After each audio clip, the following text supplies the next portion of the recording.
Hey, what's up? Welcome back. How you doing? That's great. I know it's fantastic. Today, I'm doing a throwback. It's one of my favorite songs from Taking Back Sunday. It's cute without the E. Yes, I did have an emo phase in life. I don't know if it ever ended, but I did have one. And this is one of my favorite songs, and we're going to get into why. Anyway, let's just get this started. I know you're not here for my rambling.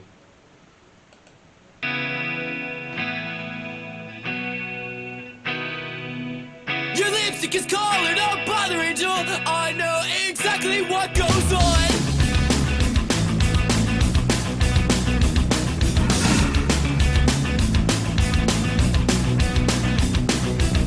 When everything you'll get is everything that you want in return.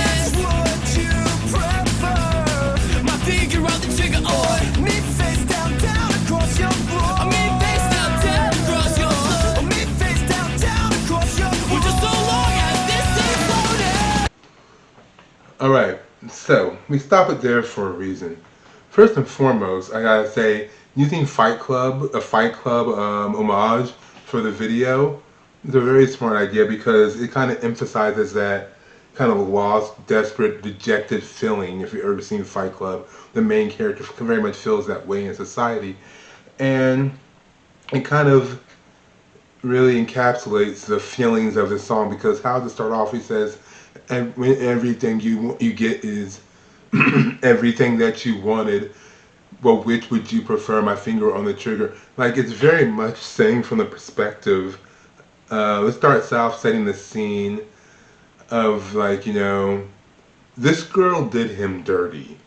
Okay, she hurt him bad, like really bad. Like he thought she was someone great, and she basically stomped on his heart.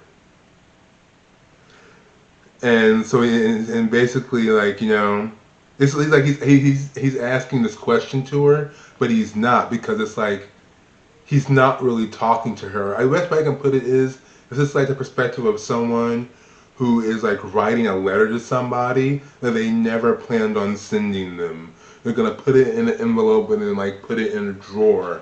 But I still need to get all these feelings out because there are a lot of things I wouldn't want to say to you, but I can't. Like he's asking like which would you prefer, my finger on the trigger or me face down, down across your floor?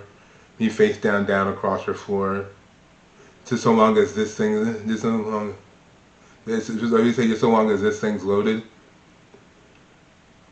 And when he really talks about it, he's really like, would you do that? What you really want to see? You want to see me hurt myself? You really want to see me do something bad to myself because you've hurt me that badly? Is that what would make you happy? And ultimately, it comes back around to. And will you tell all your friends you've got your gun to my head? This all was only wishful thinking. This all was only wishful thinking. And will you tell all your friends you've got your gun to my head? This all was only wishful thinking. This all was only wishful thinking. Let's go.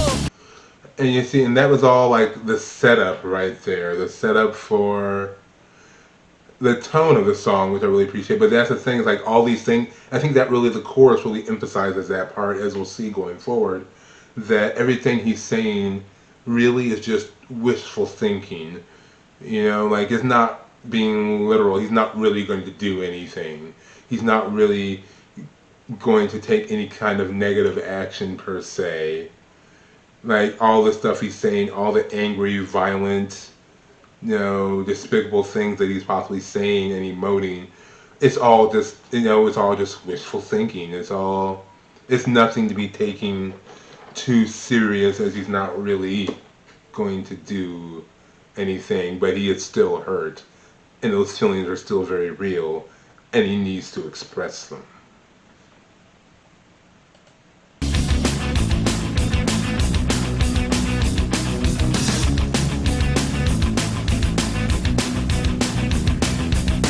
Don't bother trying to explain it to. I know exactly what goes on when you're rolling. How about I'm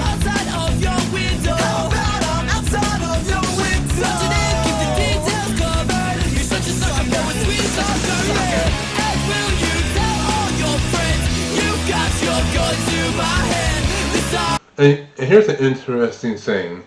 I don't want to pause it here too much. Is that this Fight Club, though, if you notice, it's all women, and it's all women punching him, which is a great visual for the point of the song, because it's basically literally a visual representation of what's been done to him emotionally. Of she she beat him down, punched him down, knocked him down, probably took away all his confidence, all his self-esteem, until he felt like nothing. Because I take it as also this is someone who cheated on him, broke his heart, which is why he starts off the second line. The first line is him very much telling her, like, how he feels and what he wants to do. And then the second line when he says, "Don't bother trying to explain, Angel," and he's using Angel almost like sarcastically, cynically even, as he at this point no longer sees her as an angel, obviously. And when he says, "Don't bother trying to explain, I know exactly what goes on when you're on." It's like basically at this point, and at those point, when someone's trying to like, listen, you don't understand, let me explain, but your explanation is not going to do anything because your explanation isn't going to change what has happened and what you have done. It can't erase the past, so I don't really want to hear it anymore. Although I know some people want to hear the explanation, hear the reasoning, but sometimes it's like, it's not even worth it. You've done enough to me already. But anyway, yeah, these are just like, but this is a really good visual that goes along with the point of the song and what he's really trying to emphasize with the lyrics. was only wishful thinking. This all was only wishful thinking. You told me you got your gun to my head. This all was only wishful thinking. I never let you hold me back.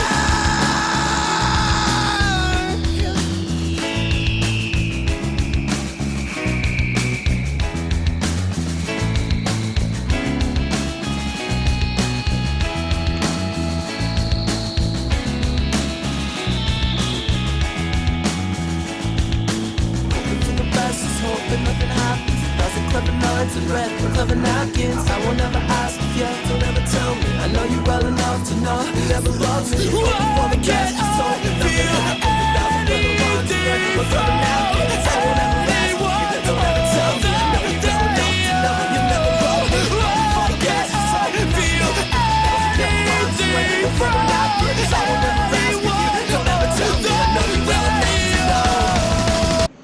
And before we get into that part, what I really love about that part right here, and let me touch on another thing I forgot to touch on earlier, but about that part right there, when he says, when it's the dual lyrics of hoping for the best, just hoping nothing happens, doesn't cover lines on red and cover napkins, I will never ask if you don't ever tell me well enough to know you never loved me.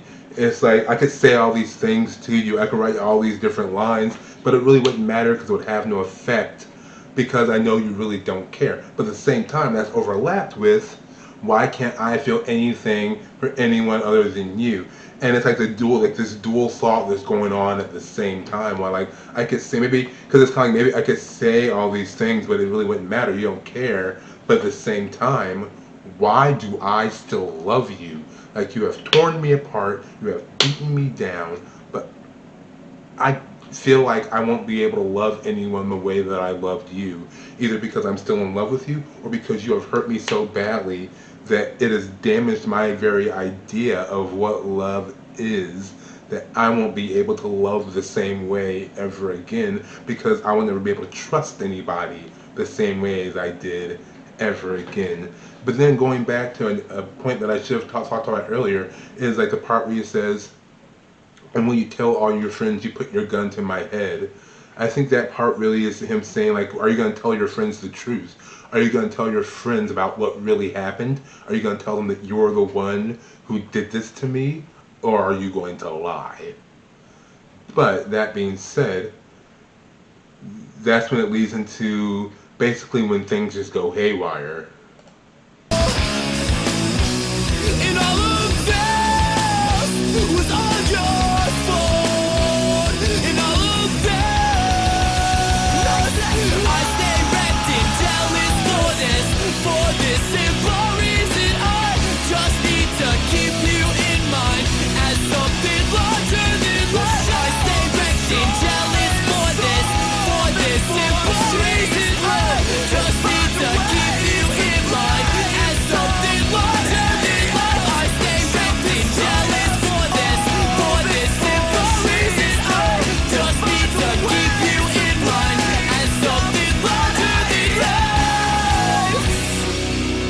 And what I love about that part is like that's kind of like the culmination of everything. Like it all, it's like the boiling point when it's all boiled over. When he says, "I stay wrecked and jealous for this simple reason. I just need to keep you in mind as something larger than life."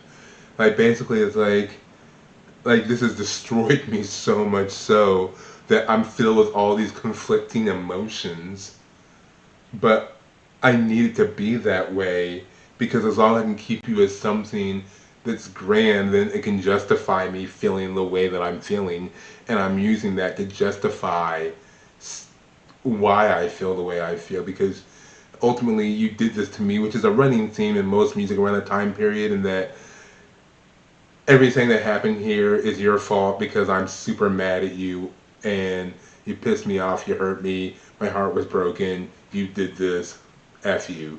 That's pretty much a running theme in most of these kinds of songs. But I really think that's like the really great boiling point of like, it's this kind of loop of the self-fulfilling prophecy of I need you to be this deity, this monster in my mind that allows me to justify the anger and the pain that I feel because it's hard for me to let go because I need to keep you up here. And if I bring you down from that, then I can't see you I can't see you in this idealized way. Anyway, though, that was Taking Back Sunday, cute without the E. Let me know what you think. Have you heard this song before? Is this your first time hearing it? I would very much recommend that you go listen to it without my commentary and let me know what you think of the song yourself. Also, I think it's a really good song. I think Taking Back Sunday is a pretty good band. And if you like this, you want to hear more Taking Back Sunday stuff, let me know in the comments. Also, if you haven't subscribed, go ahead and subscribe. Why haven't you done that? Get your life together. Do the right thing. Be a good person. Until next time, I'll talk to you later, alright? Peace.